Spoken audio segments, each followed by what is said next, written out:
All right, well, we can take a sip of coffee and let's get going. All right, let's do it. Cheers. Cheers. Okay. Kevin Jorgeson is an entrepreneur, a climber. He's a husband, he's a dad. He's put up some really impressive first ascents throughout his climbing career. And in 2015, him and his climbing partner, Tommy Caldwell, captured the world's attention while they were attempting one of the hardest routes ever climbed on the Dawn Wall of El Capitan in Yosemite. That climb was later made into the documentary Dawn Wall. And if you guys haven't seen this yet, you should just like go to Netflix right now, stop this, go to Netflix right now, and go watch it. Honestly, it's a stunning film. It's beautiful, but I think the thing that is so attractive to me about it was seeing Kevin's journey throughout the whole climb. And when you take a look at this documentary, you get to see a person who is committed, who has a lot of endurance and perseverance and tenacity. And so I'm really psyched to be able to have a conversation with you today, Kevin. Thanks so much for joining us. I'm psyched to be here.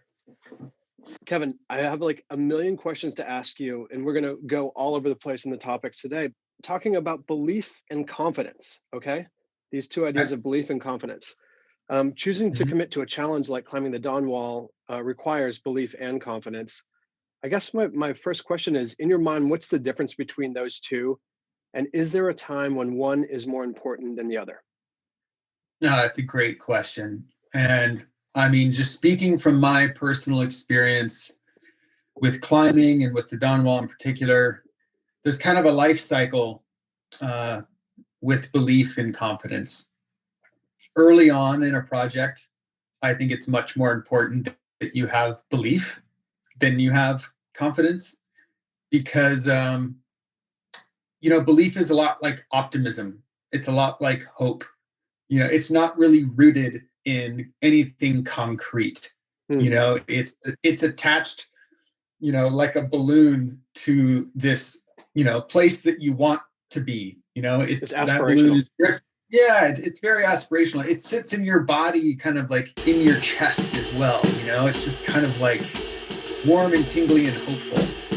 And that's a really important attribute to have, I think, when you're starting out on something big.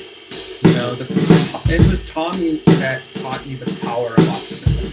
Like, I guess I'm kind of an optimist, but compared to Tommy, I'm probably a lot more like not a pessimist, but a realist. Tommy's like the most optimistic person you've ever met.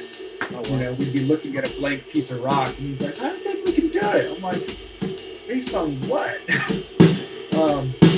But as you start diving into whatever it is, that optimism is met. There's kind of this alchemy that happens in that progress starts to happen. You start to break things down and put them back together again. And soon, as more and more progress is made, this belief starts to alchemize into confidence because it's rooted in progress. It's like a move that you were able to do last year feels easy this year. A pitch that you couldn't do last season now feels easy this season. So there's almost some hard data to show like that some of this can be done. Yeah, progress alchemizes belief into confidence. And the power of confidence, in my experience, is that it has the potential to fundamentally change your perception of how hard something is. Right? So if you're tied if you're tied into the rope at the base of pitch 7 and you're scared of it, the gear is bad, you're afraid of the fall, the moves are insecure, you've done all the moves, but you don't have any confidence in your ability to do it. You're going to climb really timidly. You're probably going to over grip when you need to be relaxed. You're probably going to lose control over your breathing at certain points, and you're probably just going to quake yourself off of the rock and take a fall, right? But if you've spent enough time and made enough progress to alchemize that belief into confidence, and you tie in and you're capable, all of a sudden, it's just a matter of execution. and you drop into this flow state where you're just doing what you feel like you were born to do. And something that once felt impossible feels like it's not even intimidating anymore. Now, obviously, you don't always complete that full transformation. Like Pitch 15 is a great example. It's like I was never 100% confident that I was going to do it, but that's not the point. The point isn't to get to certainty. The point is to just start converting optimism into confidence. So early on, I think it's really important to have one. As you progress, I think it's important to acknowledge the progress that you've made and turn that into some self-belief and some confidence that you're capable. You guys started this climb. One thing I thought that was interesting is these sorts of big wall climbs, especially a project of this nature, of the Dawn Wall that was a first ascent, is a lot of time on the wall, a lot of reconnaissance, a lot of just learning. And I noticed that you guys kind of, I don't know, did you join Tommy right at the beginning, or he'd been on the wall for a year or two before you? I forget the timeline. Yeah, that's right. Tommy had 2 seasons on it before I joined, and he had given up on it and just thought it was too much. And then our friends at Big Up Productions convinced him just to go up for like 3 days, just to film what the future of big wall climbing looked like. Just kind of like, yeah, Tommy, we know you don't think it's like you're going to spend any more time on it, but let's just like inspire the next generation. Sure. And that was put into an annual rock climbing festival film thing that I had a segment in as well for some bouldering that I was doing at the time. But I was really looking for my next thing. Like, I had pushed bouldering as far as I could really push it, wanted to. And that was kind of that was your first entry into climbing, was mostly bouldering, right? Yeah. And you were really top of the world at bouldering. There's a whole chapter centered around competitions in like my teenage years, and then a whole chapter around highball bouldering, and then this chapter with big wall free climbing. But I saw that segment of Tommy's trying this futuristic thing, and then I reached out of the blue asking if he needed a partner. And it was on that trip, just doing the film, that he got all fired up again. And so we both kind of went through these ebbs and flows of like attachment and detachment from it, belief and not believing that we could ever do it. I love that. As I understand it, this whole project, which ended up being one of the I would say the most epic free climb that is in existence, started with a cold email from you, just saying like, hey, hey, I'm interested if you'll have me. That's crazy. I swear we climbed one day. We were both on the Marmot athlete team at the time, and we had climbed together one day at Donner Summit, climbing over snow of all things. We had like a 3-hour break from this design like athlete board thing, and we went out bouldering. But that was the only time we had ever climbed together. I didn't have his phone number. I didn't have his email. I think I literally sent him a Facebook message, and and I didn't hear back for like a really long time. So I was just kind of like, you're like, okay, well, I give it a shot. It's funny, in the segment, he kind of closes it out, basically like calling out the next generation. He's like, you want the future? Like, here it is. It's going to take like the best talents on the boulders and the sport climbs applied to the big walls to make it happen. Like, come and get it, essentially. But I guess that was the only taker. He was probably waiting around, just hoping that someone more qualified would reach out. He's like, yeah, I got this one email. I'm just going to let it mail out for a little bit. One thing I thought was interesting, in a project of this magnitude, you don't just show up and go bottom to top. I thought one thing that I found interesting was that at the beginning, you're kind of coming in from the top and scouting a lot of different routes, kind of from the top down. And I love that. As I don't know if I'm stretching too far to make this as an analogy, but I think it's a really interesting way to think about projects, is to say like, all right, where am I going to top out, and how do I work backwards from there? I'd love to kind of hear about like, what's the thinking behind starting from the top? Yeah, mostly just using gravity in our favor. It's a lot easier to go down than it is to go up. But the analogy I like to give for big wall free climbing is it's a lot, because it's a game, right? And every game has rules. And the rule of big wall free climbing is you start at the bottom and you free every pitch to the top. And if you fall, you go back to the start of that pitch. So in a lot of ways, it's like the Tour de France. You know, you start the first stage with everybody else, and you have to do every stage in succession. And the finish line only matters if you started at the beginning. Right. But riders will train on the course throughout the year. They'll go to the hardest stages and train on just those. They'll train on time trials. You know, they'll break it down before they put it all together for the actual Tour de France. And that's exactly what we're doing when you're scouting a brand new climb on El Cap or any big wall, really, is that you're first of all trying to like learn the course. Like, where does it go? Is there a weakness on the wall that you can connect from bottom to top? Because you're going to save yourself a lot of time and effort if you instead were trying to come up from the bottom and, you know, oh, that's blank, gotta go over here. Oh, that doesn't work. Oh, gotta go over here. So you first got to know what your map is before you really dive in. And a lot of that is just saying, no, this section isn't climbable. Like, no, we can't do it here, right? Totally. There's a lot of that. Yeah. And some sections were really obvious. Like, oh yeah, for sure. It just goes for 600 feet. I know exactly where it goes.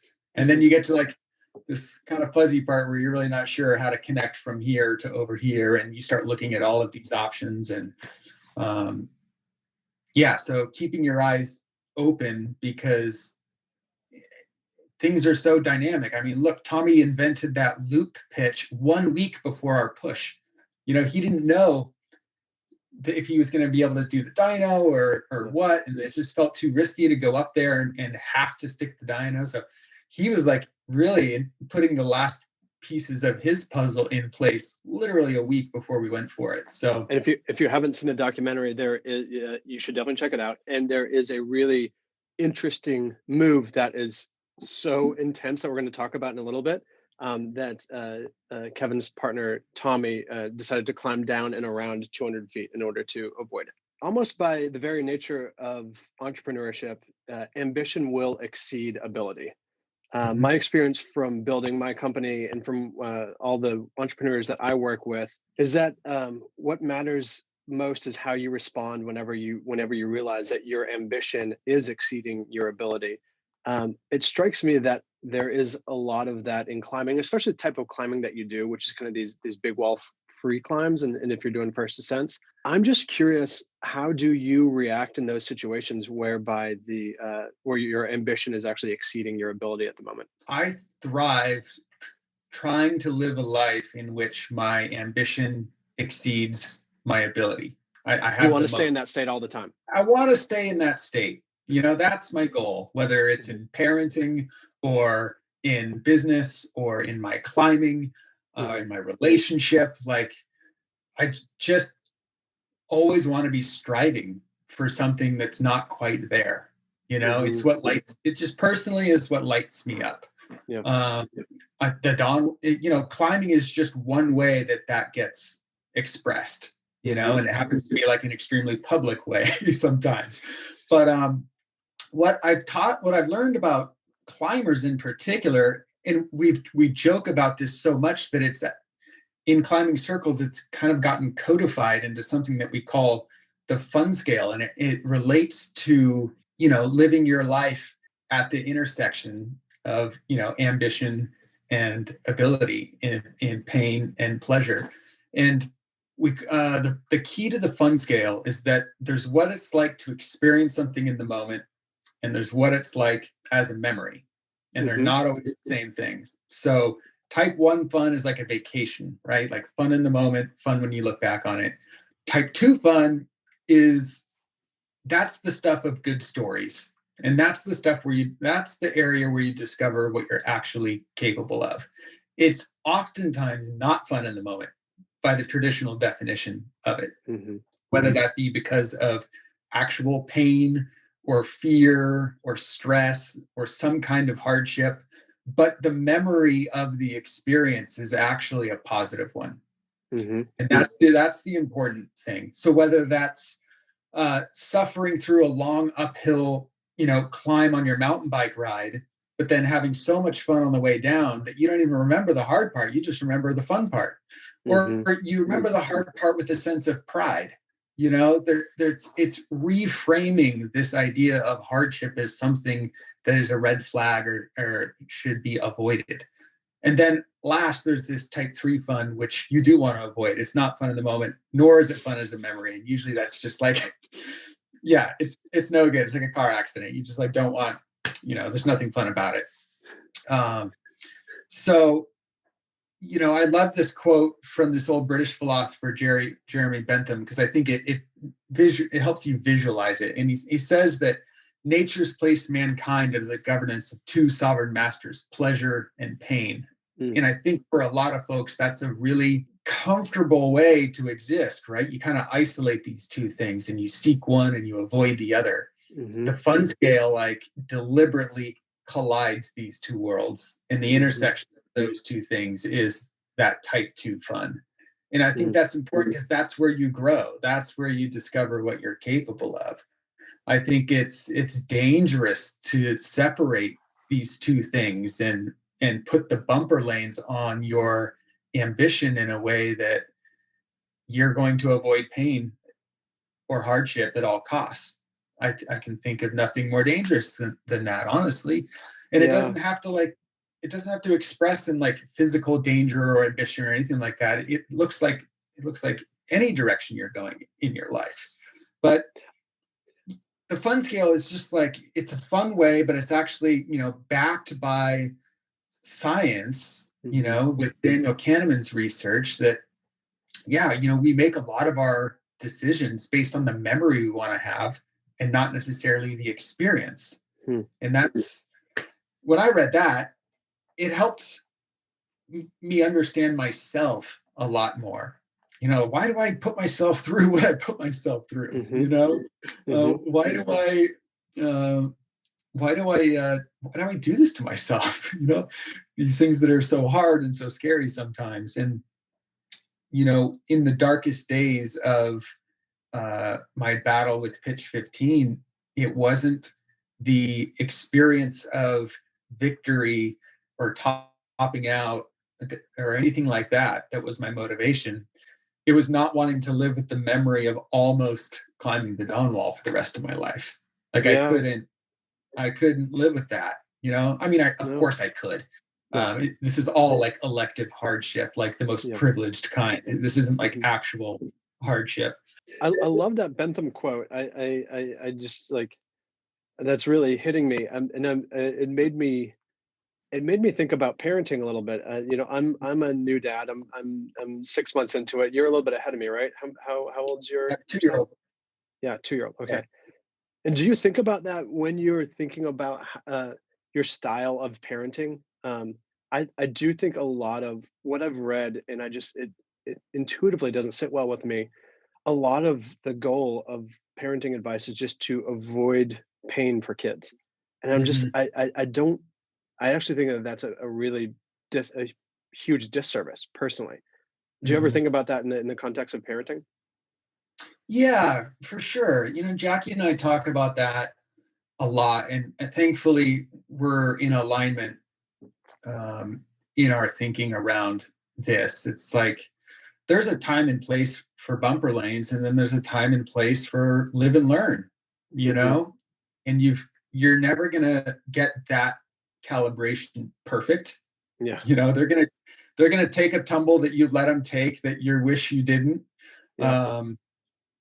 But I don't know, I guess a lot of Jackie's the voracious reader when it comes to like parenting stuff. And I much more reflect on my experience through childhood and my parents' parenting style. And luckily these 2 things are pretty similar, but I had a pretty long leash as a kid. My parents trusted me to calibrate risk and make good decisions and, explore the world and learn from it, and it's really fun to watch Edsel do that and give him the space to feel empowered and trusted. So like we've got a 6-foot ladder just in the backyard on the lawn. I don't spot him on it anymore. Yeah. I just let it, I just let him go up on his own. And he knows that he's on his own. If I come close and actually like try to spot him, he goes, "No, sorry," which is just like, go away. Like, I got this. I'm on my Sorry, Dad, I'm good. Yeah. And I understand exactly. that you, as a kid, if your parents wanted to find you, they would look up. Is that correct? That's what I'm told. That's what I'm told. Yeah. I guess I was climbing like before I could remember. That's crazy. I was watching a talk that you gave about the fun scale, and I actually think it's a really good heuristic. And at the end of, and you were in the middle of doing the Dawn Wall project at this point in time. You're maybe a couple of years in, you hadn't finished it yet. And there was a question from the audience that was basically like, "Hey, why do you do what you're doing on this crazy Dawn Wall project?" And your answer was, you just have to accept that it's going to be all three types of fun, and in the end, it's worth it because I can share fun stories about it. And I gotta be honest. My reaction to that was left me a little bit unsatisfied. I was thinking to myself, there's got to be a bigger why than just the stories you tell, or I don't know, maybe there's not. I guess I'm curious, is there a bigger why or a bigger motivator than walking away with good stories for you? We'll say in the context of Dawn Wall or any of your big projects that you're undertaking from an entrepreneurial perspective or from a climbing perspective. Yeah. I think there's two pieces to this. One is I'm notoriously private and guarded, and I don't often reveal or answer questions that I don't want to answer. So my guess is that, I just didn't feel like answering it. So I just threw out I answered a different question. And the other piece is that, so that was from a Google talk in 2013. Right. So we're like less than halfway through the project at this point. And, what I observe is that my relationship to the climb changed throughout the years. It got deeper. It got more committed. More of myself and my identity got tied to the pursuit and the outcome. And early on, that was more loose, right? Because you have to recognize that this was Tommy's project. Right? I was very much like a step parent to this thing early on. And did you feel that? Yeah, totally. And that was something that I had to overcome. That'd be like someone joining a company, after it's already been around for a couple of years, and they get a co-founder title for some reason, but they know that they weren't there at the beginning, and how do you embody that sense of healthy ownership over this thing and your relationship to it? And does the other person, and Tommy was great at this, give room for you and welcome you into that sense of ownership to it? And, in 2013, when I gave that talk, I doubt that I felt that attached to it just yet, as an actual step, like parent to it. That happened much later. There was a season in which Tommy got injured. We weren't close. We weren't even going to go for a push that year. It was just like most other years. We were just putting in the work. We show up. There's no illusion that we were going to send it, but we had to put in the work. And there was a haul bag accident that dislocated one of his ribs, and Tommy went home for a month. And I stayed on my own and recruited my own partners to just keep making progress on it. And that was really pivotal for me, because that's what flipped the coin somewhere in my DNA for it feeling like mine for the first time, as well as Tommy's, obviously. But it made me realize that even if Tommy wasn't there, because up until that point, we were always together on it. Yeah. So now he's not there. What does that feel like? Where's my motivation? Where's my ambition? And the answer was, I want it just as much as ever. And Mm-hmm. that was this huge transformation. So if I had to answer that question today compared to in 2013, I mean, I think what developed was, this relationship with an experience that is going to help you discover what you're capable of. It's getting expressed as a rock climb, and there's all this adventure and cool stuff that happens with that. But there's lots of other ways that gets expressed as well. And this just happened to be like the most inspiring objective to go answer that question. What cooler place to come back to every single year and to see if you've improved and see how far you can improve before the snow comes. And Tommy framed it in a cool way one year, where he's like, we know so much about the world. It feels like there's not a whole lot left to discover.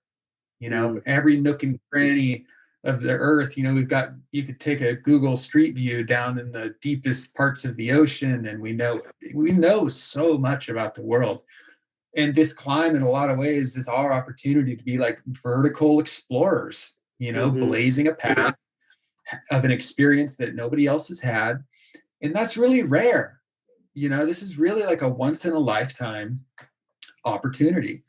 And that I really, and he shared that perspective in a moment in time where I really wasn't sure, if I wanted to keep going. Yeah. And it pulled me back in, and it kind of relit that flame. And so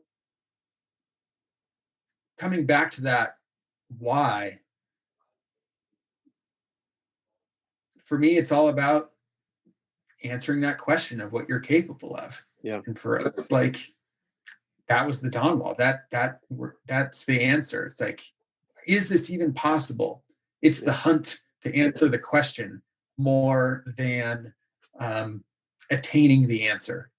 It wasn't so much making it a yes, but figuring out how far you can grow on your way to finding out the answer, right? It's kind of a subtle difference, but it worked for us. No, I think it's a big difference personally, but I totally resonate with that, with this like, what am I capable of question. And I think that it is it can be a scary question to ask. It can be but it is, if you're okay with the pain of all the emotions that come with, the journey along the way, when you're not capable of doing the thing that you want to be capable of doing, which is actually a hard thing to kind of like really sit with, in a healthy way. But I love that idea of like the why as like, what am I capable of? I think that's really brilliant. I think I think that's so many people from so many different walks of life feel that, men and women, entrepreneurs, business owners, all understand that whenever they wake up in the morning, that's a question that they're trying to answer. And I love this idea of being an explorer. A part of the exploration is this for you guys. It's like, you're right. Everything is totally mapped. We know everything about the world. There's this one line that we don't know if it's climbable, and you're figuring that out. But there's also this line within us, right? That's also like, that am I capable question is this unexplored territory as well. So I think that it seems to be like a corollary there. Yeah, absolutely. Absolutely. It all comes down to curiosity, and living a life full of curiosity. And that's such an important attribute for me personally, and even in my personal life. Like, that was in our wedding vows, to stay curious. I just think I can only speak for myself, but every time I've doubled it down on a commitment to curiosity, I've been happy with that decision. And anytime I feel unsatisfied or stalled out, if I stop and look around, I realize that my curiosity has been muted, and I'm on cruise control, just doing the thing. I think life's just really fun when you're curious. It's funny that you mentioned that.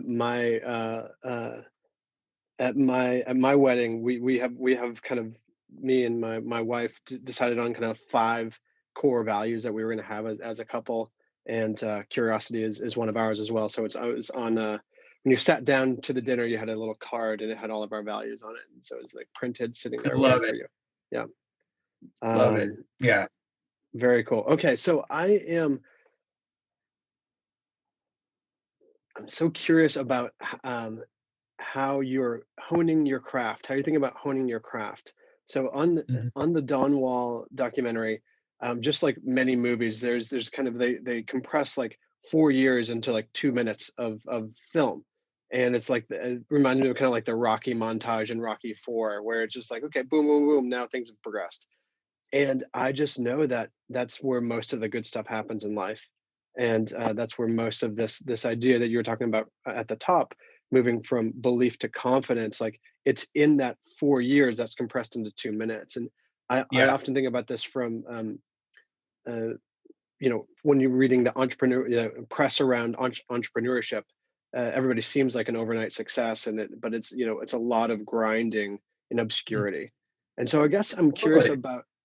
about what, there's a term in the startup world where it's called the trough of sorrow. You go from this like excitement of the project, like, oh my gosh, it's really interesting, all right, this could be cool, oh, we might do something really new and interesting and novel, and then you're putting in the work and nobody else is caring or looking at you at all anymore, and you're just grinding away in obscurity.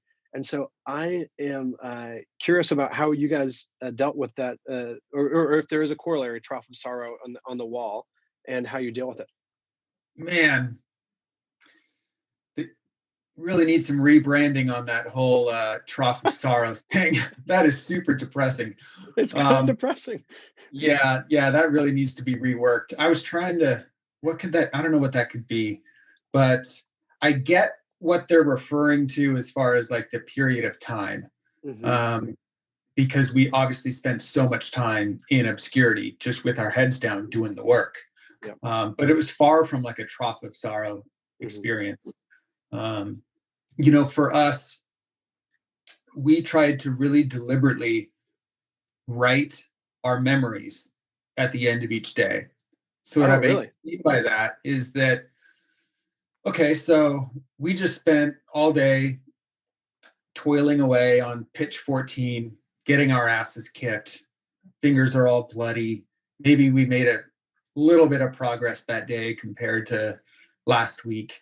Or maybe And not. then or maybe not. And then we clip our blade devices on the rope, and we, in 10 minutes can zip back down to the ground. When our feet hit the ground and we unclipped that blazing hot blade device and, Hmm. took our harnesses off and took our helmet off and put the headlamp on and started our hike down, the memory of the day didn't end as soon as we took our harness off. In a lot of ways, like, the most important part was the time we spent together from when our feet hit the ground to when we got back to the meadow, El Cap Hmm. Meadow. Because on that hike down, that's when we would really talk through like everything that actually went well that day, Hmm. all of the good parts, so that despite all of the struggle, um, we were trying our best to like deliberately put a punctuation point on like whatever little bit of progress was made, even if it was so small that day. And are you And focusing on like moments of gratitude there, like things that you were grateful that went well only? Are you focusing on things that sucked? Are you doing both? both, yeah, Yep. both. You got to appreciate both, but Hmm. especially like taking time to uh, recognize success in the micro. Hmm. That is so important, because from the macro, every year the climbing community is watching us go back, and the question is always just like, well, have they done it yet? Yes or no? And were Right? you It's a feeling very that? um a little bit. Yeah. Yeah, like, man, you guys going back again? um So in the macro, there was the answer to the question is always like pretty simple. Like they still haven't done it, you know. But in the micro, if when you're the one in the trenches, macro doesn't really matter. Success in the macro doesn't matter. Success in the micro is what matters. That day-to-day pulse of, are you making progress or not? Are you learning or not? That's what matters. The rest is noise, and will take care of itself.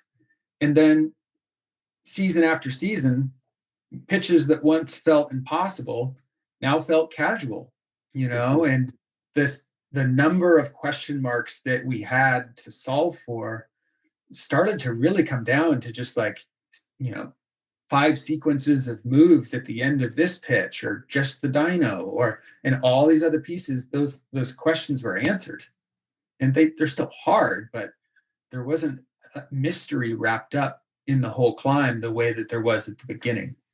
And I think it was because we focused on the micro that, success in the micro, not just the macro, that allowed us to enjoy that trough of sorrow. We still got to come up. We got to we'll put our heads together. We'll come up with something better. Yeah.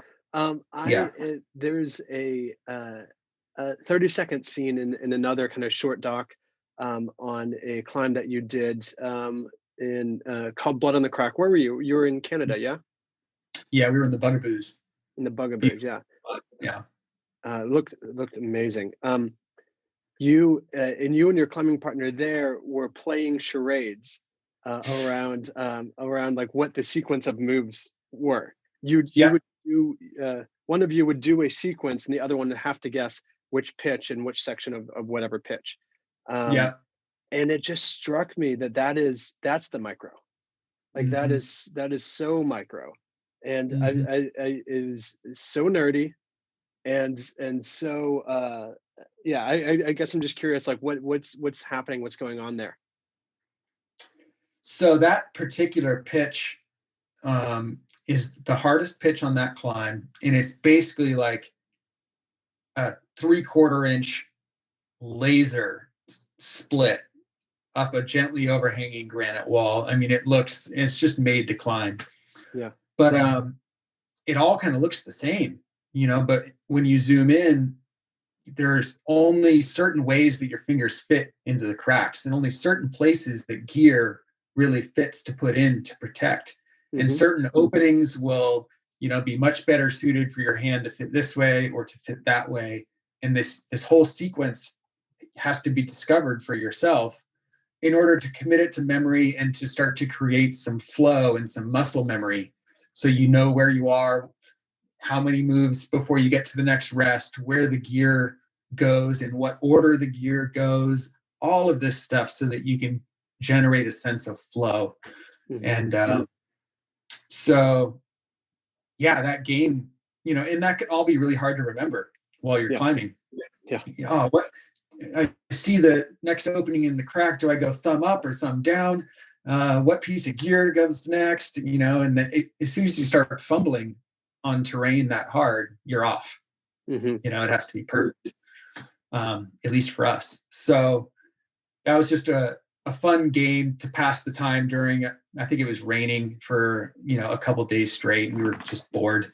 Oh, gosh. But it was a way of like committing to memory. Like, oh yeah, at this part you go here, and it's the yellow Camelot goes here and the red one goes there, and but yeah, climbing gets super nerdy. I'm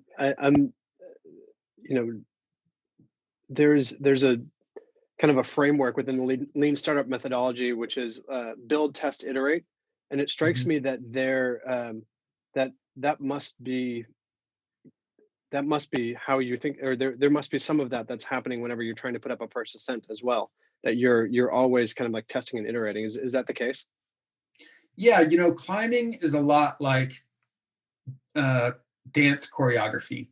You've got to choreograph your movements perfectly when you're climbing like at the upper limits of like the grade scale. And we're always, the equivalent of the build would just be like, you're testing a hypothesis essentially. Right.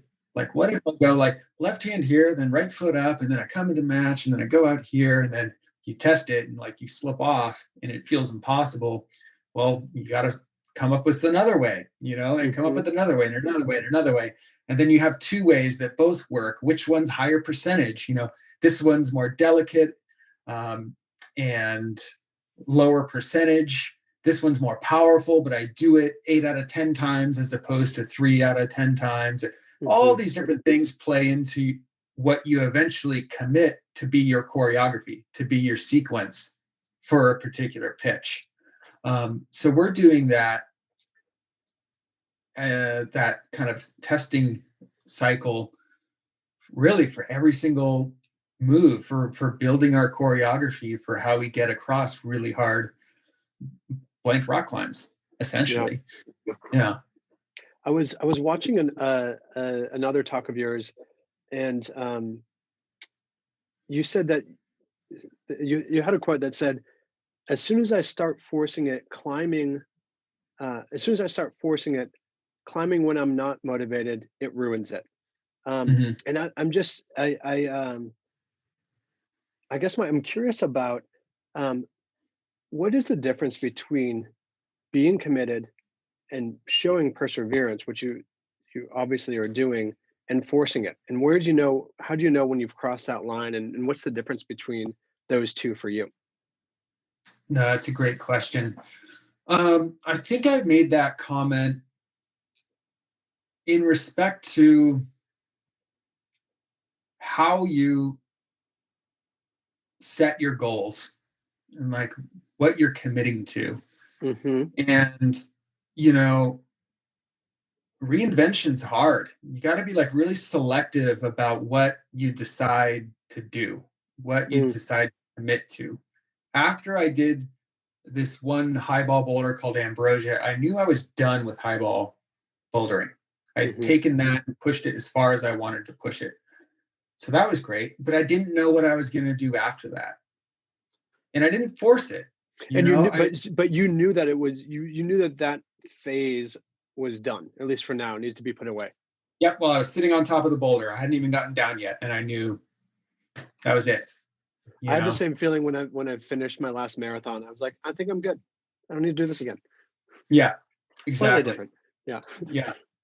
So, I did my best to not force it, and that meant like 6 months of not knowing where I was going to take my climbing next until I saw the flip of the Dawn Wall. That was also a key part of your identity too, right? At that point in time, you were known as one of the world's best boulderers. And to be able to say, like, to step back from that identity, I think is as hard as any other piece of it, I would imagine. I think so. I spent so much of my climbing career up to that point, committed to a particular craft. And now it was time to go another direction. It's like starting a new relationship or starting a new job. I was like starting totally fresh. I find it ironic that, in your moments of peak success, it can be a moment or a catalyst for starting all over again. Makes sense. Like you get to a where do you go from here kind of moment, and it almost requires that you go back to the beginning and start all over. In that process of reinvention. And that's what my experience was going from bouldering to big walls. That was all a trough of sorrow applies to that portion of the experience, because if you've ever been through a reinvention of any kind, you know what an ego stomp it is, right? You used to be good at one thing. Now you're a total beginner again. You have to stay humble. Hopefully you have a good mentor and you have a long leash, and you can be gentle on yourself enough to slowly start to learn the trade, and apply whatever skills you had from before in a new way. I sucked at big wall free climbing for years. The Dawn Wall felt like so out of my league. And I don't think I could have done it any sooner than when we actually did do it. And it's not like you're starting on a tiny little training wheels version of big wall climbing. You're literally starting on the hardest one. Yeah, that I wouldn't recommend that. I wouldn't recommend that. Yeah, I think there are certain constructive takeaways from that climb, but I can't say that I would recommend starting on the hardest. But yeah, reinvention's hard, but so fulfilling. But coming back to where we started, it was, being patient enough to wait and find something that I was so inspired by. And that's really the root of it. I was inspired by the unknown. Mm-hmm. Is this or is this not possible? That is just like a fascinating question. And I love that in other aspects of my life as well. I think the common thread, in bouldering, I was doing first ascents, things that had never been done before. The Dawn Wall was a first ascent, a lot of things. There's so much fun and like in the unknown and in creating things from scratch. So I waited until I found something that stirred me in a really, deep way, that I knew that the pursuit of the question was almost more important than attaining the goal. Yep. And that's when I made the commitment to, go that first season with Tommy, and then, come back again and again and again and again and again. And my relationship to that objective started, to get stronger and stronger and stronger. But, it's been 5 years since the Dawn Wall. Yeah.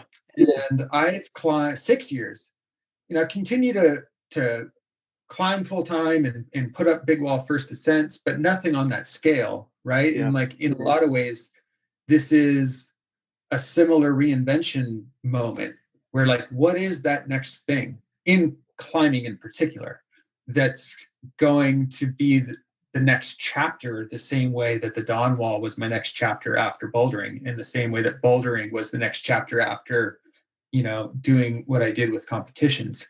And are you feeling drawn towards something? Are you finally? Yeah, finally. Here, let me show you a picture off my whiteboard. Sounds good.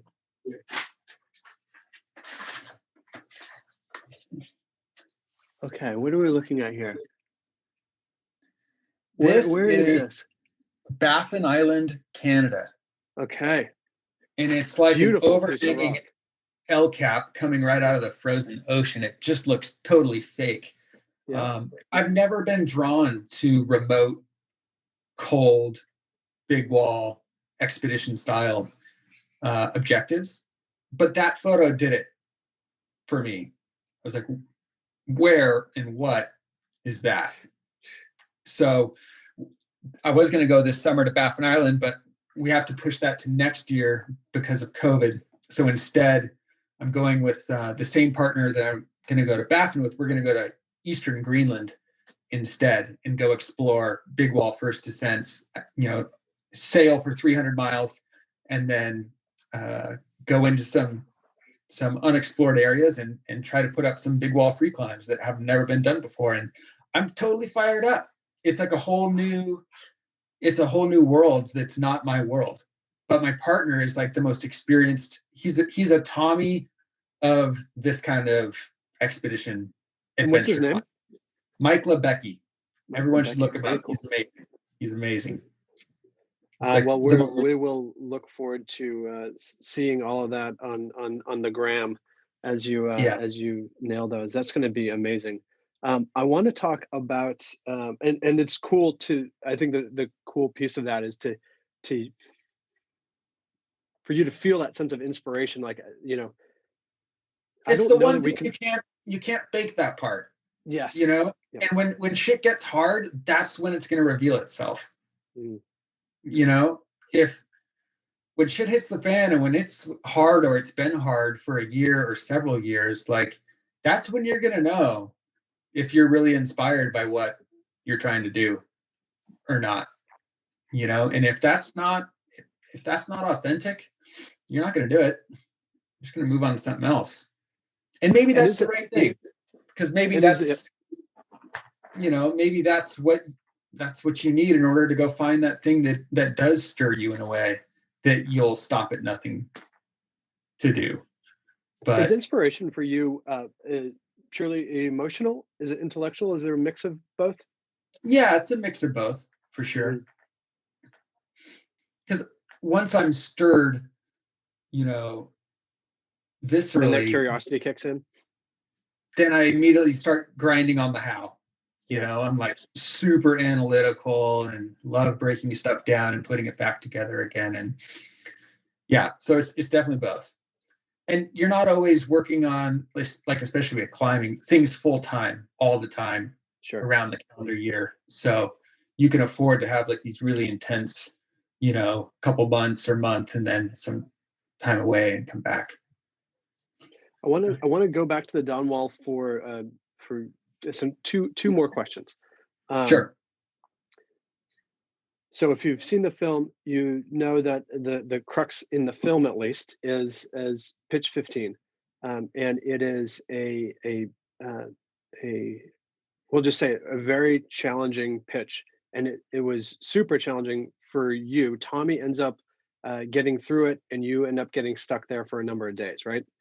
And I'm sure you've been asked all of the questions about pitch 15. So I'm going to try to ask something slightly original, but I may not. So you'll have to forgive me if I step on over trodden ground here. So I guess my first question is, you personally were trying to, you've been training on that pitch maybe 25 to 50 days, but you'd never quite nailed it. Is that correct? Yeah. And then you guys are trying to do it like in the push. Does that feel like a lot of pressure?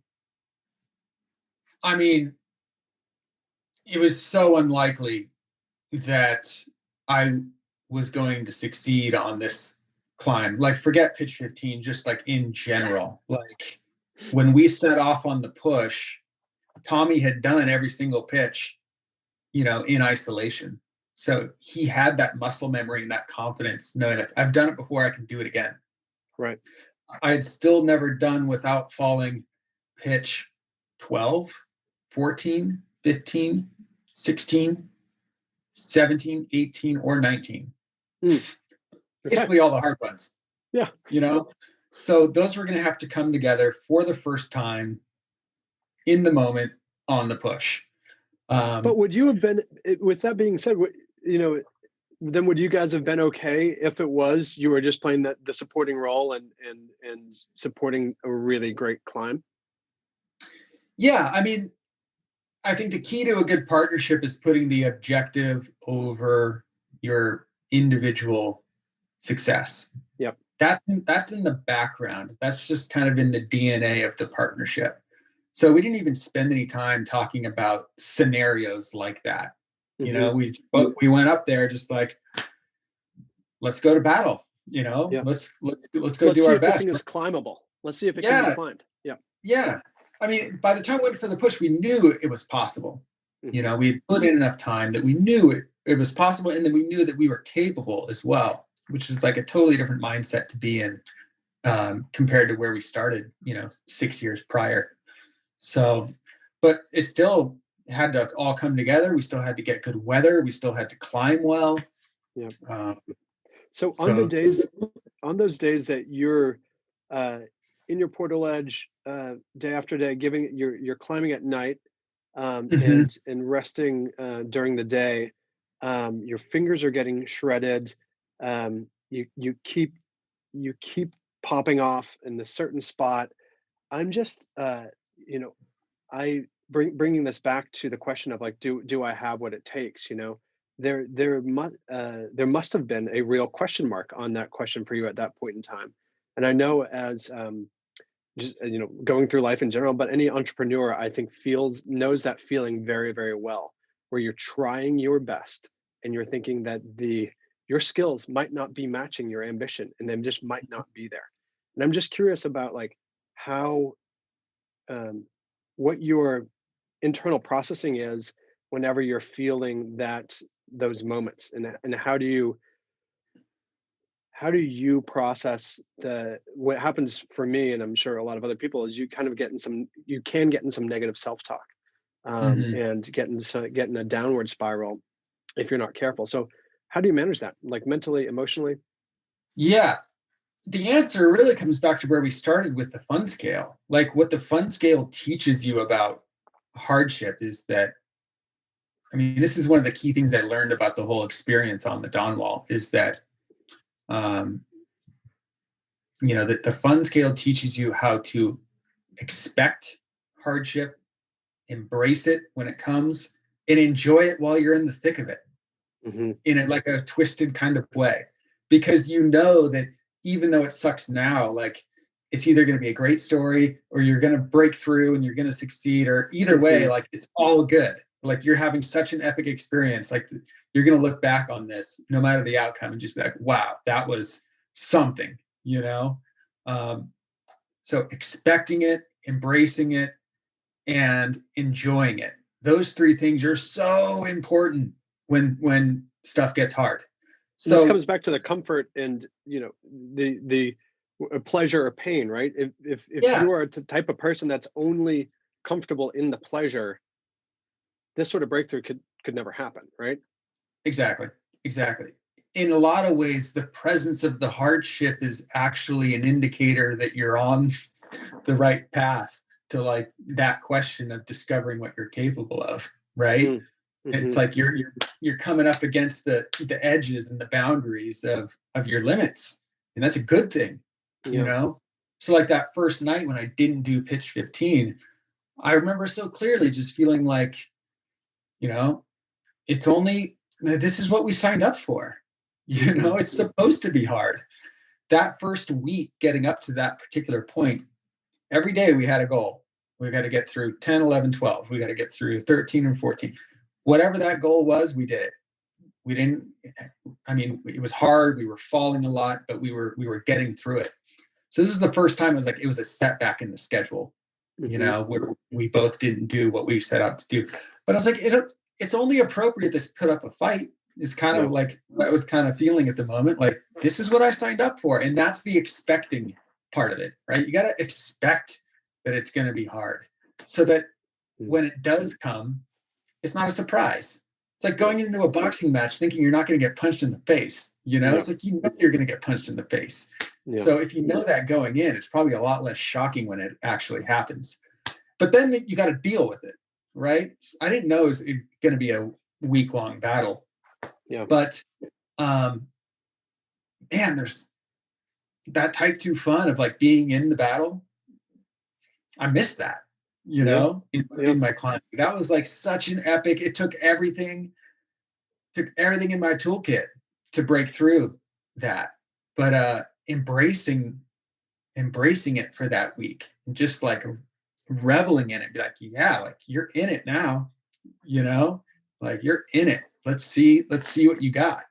And then that comes around to like the enjoying it, it's like, yes, Mm. it's stressful. Yes, you want it. Yes, it's hard. Um, but learning how to kind of enjoy those hardest moments as opposed to, being down on them. So for that week in particular, there was not a lot of, if any, negative self-talk. Some doubt started to creep in, and we had to Mhm. have some honest conversations around like how much time we could continue to spend in this like one spot. We had to check the weather. We couldn't live up there forever. But the overarching kind of mindset going into the morning that I did it was just resolve. Like it felt like an ultimatum, even if it wasn't one. Like it felt like it had to happen that day. Mhm. But I just felt resolved to do it. I didn't know I was going to do it. It wasn't just like, oh, I'm going to do it today. It was just this really calm sense of resolve. And it manifested in just like some great, calm mindset, flow state climbing that Mm. you dream of, that you get not very often do you really get it on that level. But I got Well, it that day. The stars were aligned. whenever you completed that pitch, I was teary-eyed, like, as the viewer. I was so um overwhelmed with I think because of the amount of that it required of you, Mhm. and it was really, from a very far away perspective, it was really cool to see you, like, persevere through that. You finish pitch 15, and then I think a couple hours later you do 16, right? Is it on the same day? Yeah. Yeah, Yeah. same day. I had done the dyno in the daylight Hmm. lots of times, but Gotcha. now it's dark. I had never done the dyno in the dark, and everything looks different in the dark. Like, we practiced climbing at night for 6 years. We knew what the holds look like illuminated by a headlamp, what the footholds look, because they look different, Oh much, yeah, much, much totally. different. It's like Yeah. watching a different movie when you're climbing at night versus climbing at day on the same section of rock. So I was totally unfamiliar with what the shadows look like at night with the headlamp doing the dyno, and like just your whole perception of where you are, because you can only see what's illuminated by your headlamp. You Yeah. just have so much more awareness of your surroundings in the daylight, obviously, than you do at night. So that was like an added challenge for sure. But I mean, it was like such a pendulum swing of momentum after I got through 15 that, and I said this even before I did it, like in the thick of that struggle during the week, like, if I get through 15, like, there's nothing that's going to stop me after that. Yeah. Like, I knew there was a lot of hard climbing, but I knew that if I could get through that, I could get through the rest. And it was not without a lot of battles and a lot of falling still between there and Yeah. Wino Tower. Yeah. But made it happen. Well, I thought that dyno at night, which was just like incredible move. I felt like that vindicated, the days of being stuck on 15, and it felt like you're like it was a pretty badass move. Is all I'm saying. Um, It felt pretty after badass to stick it. I'm sure it did. I'm sure it Because did. when you set up and you look 8.5 feet to the left, you're just like, there's no freaking way that this is Yeah. actually possible. And then it works, and it's crazy. After Donwall, you did Blue Collar, which is a totally different type of route, and I'm just curious what made that an interesting project for you, technically, psychologically, professionally. Yeah. So I really enjoy climbs that have a rich history behind them, and the Dawn Wall certainly fits that mold. The Dawn Wall was done in the God, when was it done? In the 60s. And it was with a similar fanfare. It was done via aid, obviously, but Yep. there was a similar, like, mainstream awareness of this climb, and they got stuck in a storm and got hammered on Wino Tower, which is how it got its name, because Warren Harding loved his wine. But there's a rich history to that line. So after the Dawn Wall, I got really obsessed with Tom Frost first Hmm. ascents, and I did one on the west face of the Sentinel that was Hmm. his, and freed it for the first time, which was amazing. And then there was this line of his on Higher Cathedral Spire, which is really easy to overlook, but when you walk to the base, it's like this pencil of a skyscraper sticking up out of the valley. And it's really, really Yeah. cool. Anywhere else not in Yosemite, it would be stunning, but it's the fact that it's in the valley that it's like overshadowed by everything else. Totally, totally. And I just wanted a project kind of start to finish that was my own, that was not in the spotlight, that, yeah, it's not necessarily like I didn't need a climb that was going to be like record breaking or groundbreaking. I just wanted to follow in the footsteps of, Frost, and free the original line. I ended up I couldn't free the original line. So half the route is freed, and then on the original line, and half is kind of brand new terrain. Yeah. But it was kind of a nice mixture of following in the footsteps and then kind of plotting your own path as well. So that was a fun day. That turned out to be one that was just a single day climb, got up super early and topped out by sunset. Just nice 12 hours of, heads down effort, but super fun. So I want to talk about fear. And whenever Yes. I see interviews with climbers, especially kind of in the mainstream media, it's always the question of like, aren't you scared? Which I always feel like is a little bit of a cheesy question. So I want to approach the question of fear from a little bit of a different approach with you. Okay. And I was listening to a podcast, and you were actually talking about your nonprofit called One Climb, which I actually would love for you to tell us a little bit about. But you you guys were thinking about different go-to-market strategies, different rollout plans, and you said kind of as a throwaway line, you said fear makes you hold on too tightly. And I thought that was a really profound kind of throwaway line, and it was in the context not of climbing, but in the context of business or of your entrepreneurial activities. So I'm just curious. I want to hear more about this idea of like fear making you hold on too tightly. Yeah, absolutely. I mean, there's so many great metaphors for climbing and relating to other things, but in climbing, that's totally true. When you're scared, you overgrip, and when you overgrip, you fall off. It's very simple. Your muscles go anaerobic, the lactic acid builds up and you fall off, or you get so nervous that you quiver yourself off. So fear is, in that sense, quite counterproductive to what you're trying to do. But, coming back to that line about, holding on too tightly, I think it's always important to zoom out and look at like, what is it that you're actually afraid of? There are certain things that are worth holding on tightly to, like the mission of the thing, or your conviction around how it's going to get done, or whatever.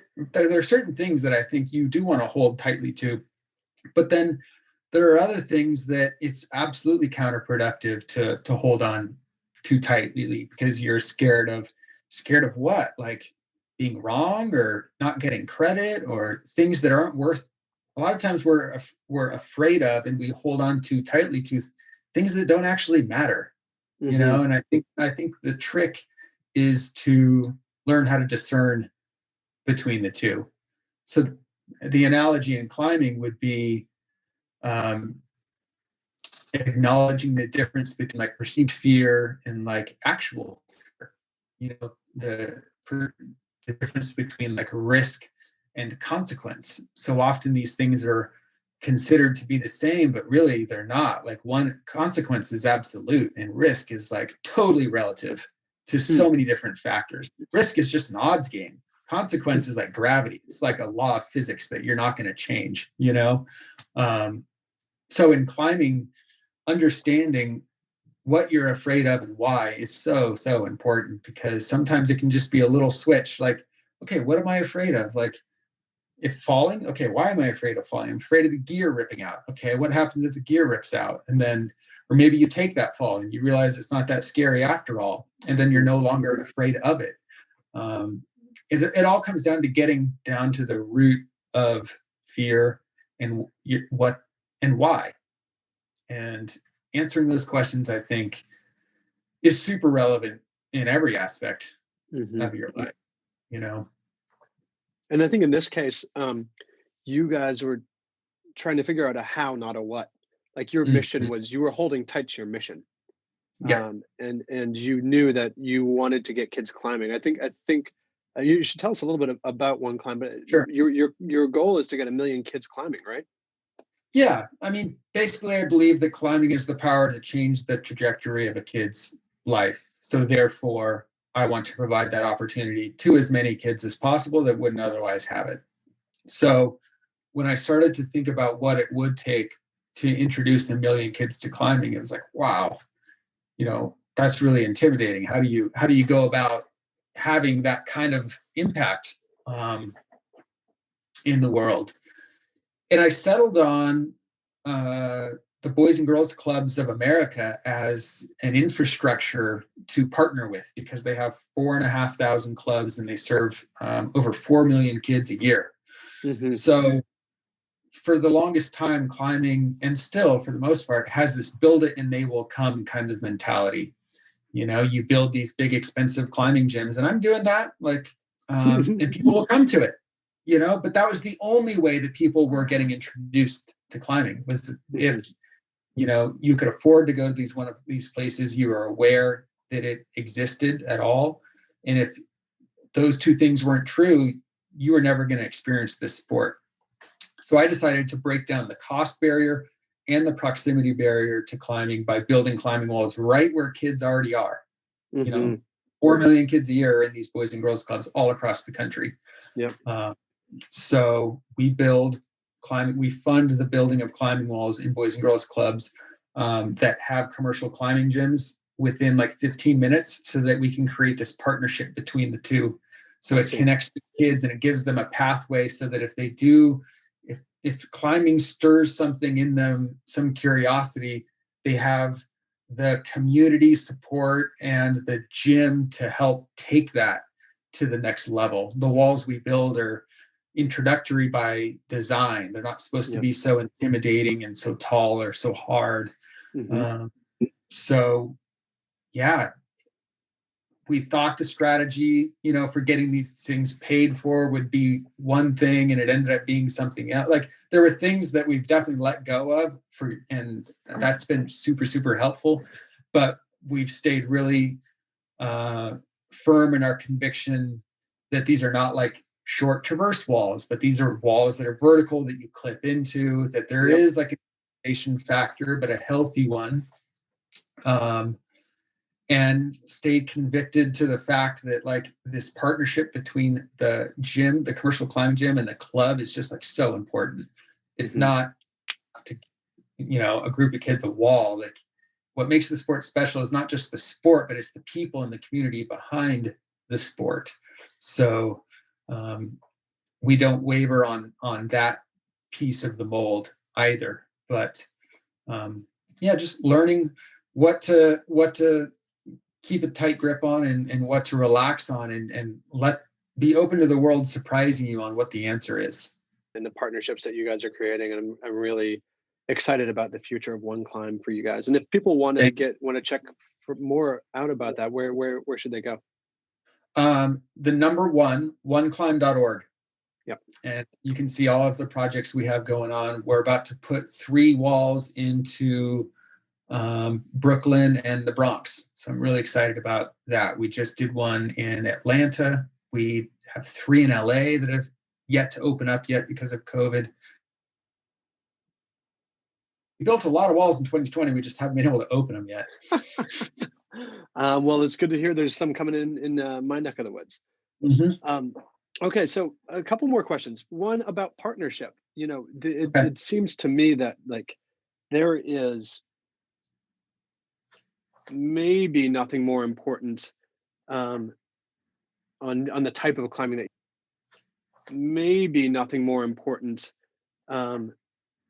on the type of climbing that you do than choosing a partner that is the right fit. And so I guess I'm curious about how you think about partnership on the wall, and then how that might apply to life partners, as well as you're an entrepreneur and you've been out fundraising, and how you think about that from an investor perspective as well. It's kind of almost sacred who you choose to tie into the rope with, right? Mm-hmm. Because literally and figuratively, this is the person that is going to keep you safe when you fall, So starting with, there's so much trust that's required in a relationship like that. If you're going to be able to realize, what you're capable of on the rock. Your mind can't be doubting, if the rope's going to come taut when you fall. You have to be free to just do your climbing, right? And that only comes with absolute trust in your partner. It's for surfers, they're probably pretty darn selective. And I'm not a surfer, but a lot of my friends are, about who they paddle out with. you know? So I think there's a lot to be said for being really careful about like who you tie in with, literally and figuratively. And for climbing, a lot of that sorts itself out naturally around, the objectives become the thing that brings people together. Tommy and I have a really close relationship when we have a common goal, but not so much without the goal. But we work really well together when there's that glue there, when there's that bond. We got really lucky in that we discovered, not by design, but by accident, that, our personalities and our climbing like complemented each other really, really well. I brought like this laser focus from bouldering and like this crazy like photographic memory for sequences and holds and things like that, where Tommy has this, he's been climbing on El Cap for so long, he brings this intuition and this experience and this confidence where he doesn't need to memorize the sequence most of the time. But then when he does, I can be down there saying, no, left hand up a little bit, right foot goes out there. He's 50 feet away, and I know exactly where what he's supposed to be doing. That's a good partner. Yeah. And then also, he's more of an optimist and I'm more of all these things kind of balanced each other out. But I think it starts with kind of a common commitment in climbing that looks like a certain objective. And then like just a trust in one another. And with those two things, I mean, obviously partnership's a lot more complicated than just those two things, but I think without those two ingredients, not much is going to happen. Yeah. So, when it comes to like life partners, Jackie and I are just, we use that same vernacular sometimes. It's just like, we're on the same team, and the objective is clear. It's just to create a beautiful life together, like we're committed to that outcome, and we're on the same team. And what you learn in climbing is that, coming back to like what you hold tightly to and what you don't, your role in a partnership changes day to day, week to week, year to year. So not holding so tightly to your identity of this is my role in the climbing partnership. I take the pitches that are like this, and you take the pitches that are like that. And likewise, in your personal life, like you think you're the rock. Well, you can't always be the rock. Right. You can't always be the provider. You can't always be whatever it is. Like on some days, it's going to be like this, and on some days, it's going to be like that. And that's what your partner is there for. There were days when Tommy didn't want to go, and I did, and vice versa. And you got to have your partner there for you. That's so important. And then as it relates to business, my co-founder in the climbing gym that I'm doing, we've climbed together all over the place. We've tied in together on Half Dome and on El Cap and things like that. And so that was kind of a no-brainer. There wasn't a lot of hesitancy around, can I trust this person going into it? Knew that he was also committed to this objective, which is good, because when I joked at the beginning that as long as this project didn't take as long as the Dawn Wall, I'd be happy. Well, shit, it's taking just long. Like we're 5 years in, and we're still a year before the grand opening. It has been an absolute grind. It's been tough. COVID that's being built right now, right? Under construction right now. That's cool. Yeah. Buildings getting put together right now. So we're super excited. But what I learned about, through the fundraising process, because I look at the team that's on the cap table now, one meeting, and they were in. That's efficient. You don't see that much in the startup world. Unwavering support and commitment through tons of up and downs over the last 5 years. But two other lead investors throughout the years, you could tell that our whys must have not been aligned. Mm-hmm. It's, as soon as there, something unexpected happened that was whether inconvenient or challenging to their worldview or whatever it may be, self-preservation kicked in and they were out. Wow. Yep. But the team that is in place now is the same team. It's just like different composition. Some people ended up taking bigger roles. No one's backed away, but some folks have just stepped, they doubled down on their commitment and their belief in this thing. But I find that part amazing. And I won't base like all future fundraising on does someone say yes in the first meeting or not. Yeah. But that's probably good as far as expectation setting goes, right? You have to expect hardship in fundraising. Yeah, totally. Yeah, fundraising is hard, man. Yeah, it is. It's full time for sure. Yeah. But the people that get it. Like the folks that, even if it took time to like hash out the details of it all, everyone that said yes from that first meeting like stuck with me as we ironed out all, and the deal structures changed a ton over the years, and the risk profile for folks has changed over the years, and but everyone's stuck with it, and I'm really proud of that team. Like we're all tied in together now. Now that we're under construction, like this sucker's happening.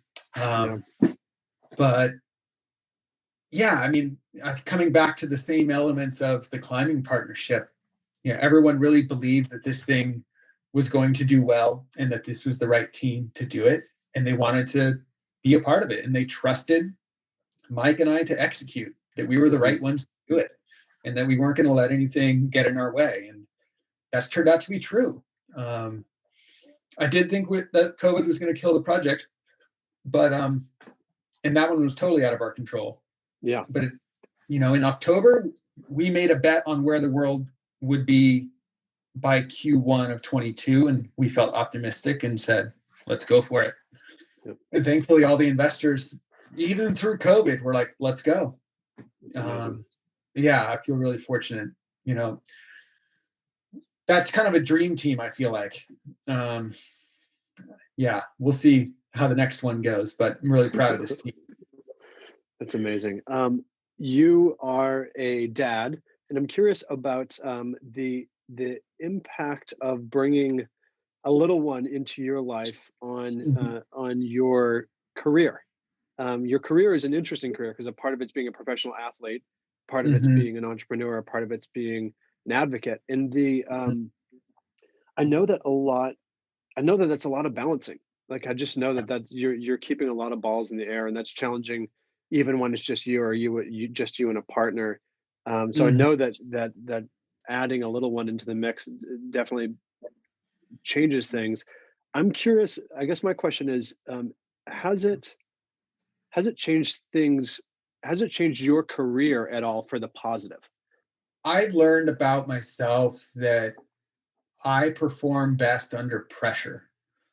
That's what climbing has taught me. And it was the same in school. I would wait and cram to the last minute, but always do well. Yeah. But I do well under pressure. And being a provider and being a father and being a husband, the stakes are just higher than when you're a dirtbag living out of the back of your Tacoma for months at a time in Yosemite. Yep. And I think that's good. I thrive when the stakes are high. I actually prefer it. It clarifies my thinking. I think it helps me make better decisions. And at least for me, like I've learned to embrace those stakes, and when the consequences are higher, you just got to show up and try to make the right decisions, So I think it's been like absolutely like the most positive experience in every category of my life. Like it's like the most joyous experience. I had no idea it was going to be this much fun. It's been amazing for my relationship with Jackie. That's transformed a ton, in a way that I didn't know it had room to grow in the way that it has. And it, so I'm grateful for that. And with my climbing, like, I have less time to do it, but I'm more focused with the time that I have, and I'm more selective about what I take on. Yeah. I think that's the one thing I try to be really careful about, is like, be really careful about the things you say yes to. Yeah. That's always worked out for me, is because if I say yes to it, like, I'm going to do it. Yeah. Like, I'm going to do it. So, that's looked like, with my career, calibrating expectations with sponsors and things like that, and cultivating a group of sponsors that values what I'm doing off the rock in addition to what I'm doing on the rock has been super important. And I've been really deliberate about those partnerships. I've been with every brand that I'm with since I was 16. Whoa. So for 20 years. Yeah. With the exception of Adidas, and I've been with them going on 10 years. And I made that switch. That's the only switch I've made in a category, because I could just see the direction that I was going with one brand, and it didn't match my values and priorities of where I was headed with what I wanted to do on and off the rock. And I saw in Adidas a brand that's supported my nonprofit work, my entrepreneurial drive, and the climbing piece, so that they're getting value on and off the rock. Not just that affords me the ability to allocate my time the way that I do, right? So I can do one big expedition a year, but it's really high value for them. In 1 month, we'll create with a dream team like global marketing content that they can roll out to launch like entirely new product categories and tell sustainability stories, and just have like a huge impact in like a very focused amount of time. And that fits so well with my lifestyle right now. It's like it's hard to go away for a month, but I can do that. I can train all year, I can climb on smaller stuff, and then for a month I'm not anything else but a climber staying safe, tackling big things. And that's a big shift, because it be just like full-time climbing, and now it's a piece of what I do and not like all that I do. So I want to finish with the perception of the impossible. For 50 plus years, everybody thought that free climbing the Dawn Wall was impossible, right? But two guys were crazy enough to think it was possible. You dedicated yourself to the project, and in the process, it changed your life forever, and it opened up new opportunities for you personally and for your family and for everybody involved. And it changed the face of climbing forever. Every entrepreneur I know is tackling their own Dawn Wall. It requires more than they have to give. It's lonely. It's oftentimes feels like it doesn't make sense. And I guess my last question for you is what would you say to those men and women in the trenches that are climbing their own Dawn Wall? What's your final kind of word and takeaway for them? Oh man, I feel like we touched on a lot of these themes throughout the conversation, and I think it's probably just worth coming back to a few of those. The pursuit of discovery of what you're capable of, I think, is the bedrock of entrepreneurship and better relationships and sporting achievements or whatever it may be. It's just like, that's like letting a question lead your ambition as opposed to the objective itself. The objective in a lot of ways is irrelevant. It's just the expression for how you're trying to answer this question around capability and curiosity and personal limits, right? So whether you're a writer or a startup or a father, like, it doesn't matter. Like, it just comes back down to living that life where your ambition exceeds your ability. And then from there, you know, you're just learning how to weather everything that's getting thrown at you. And that's where the stuff like the fun scale comes in, and learning how to expect the hardship and embrace it and enjoy it. All of that stuff is so, so important, but none of it matters if you're not where you want to be doing what you want to do. Exploring and searching for, you know, the answer to this question that you really want to know the answer of. Without that, I find that sometimes I won't realize it up front, but I will down the road that, oh, I don't actually care about this. Yeah. You know, I was like, I thought this was interesting because of the potential outcome, but I actually don't give a shit about that at all. I just want, you know, there was nothing like, there was no there behind the why. It was just like the pursuit of the what. And I think when things get hard, that's where you realize where your compass is, as far as why you're doing what you're doing. So getting that part right, I think, is the most important thing. And then from there, it's all about just how you stay focused and how you weather it, you know, and how you react to the highs and the lows. And, you know, I think everyone should try climbing, because it's just such a great metaphor for, I can tell so much about someone, even if they've never climbed before, by how they climb.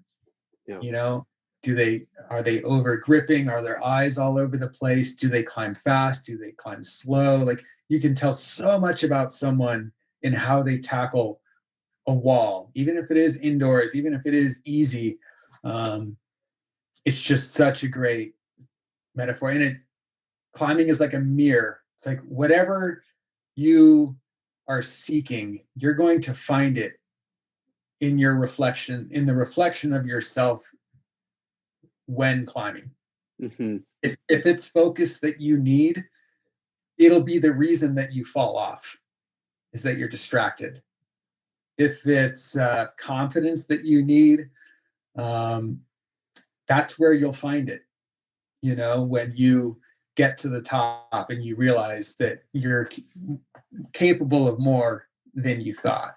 Yeah. Whatever, and that's what I love about putting this sport in front of as many kids as possible. It's like whatever they, and that's speaking of things we don't hang on too tightly, is in how the kids experience the wall. You know, we don't prescribe, okay, on the first time a kid goes to a wall, they have to do it like this, and then there's this exercise, and then there's this game, or there's, just let them climb. Like whatever that kid needs, they're gonna find it on that wall. And just having trust in their own experience. Again, like looping back to the, you know, the parenting thing, just like having trust in yourself or in the kids to get what they need out of it. Yeah. Well, Kevin, man, I really appreciate the time chatting with you, and it's just fun to listen and learn from you. So appreciate the time that you've given us. If folks want to be following you, how should they be following what you're up to? My social media handles are all the same. It's just my first initial and my last name, so K Jorgeson, or my website, just kevinjorgeson.com. Yeah. I'm not as active as I should be, but I try. You're actually living life instead of creating content, which is amazing. Yeah. Okay. Well, thanks so much for your time, and be well. My pleasure. Thanks, Kyle.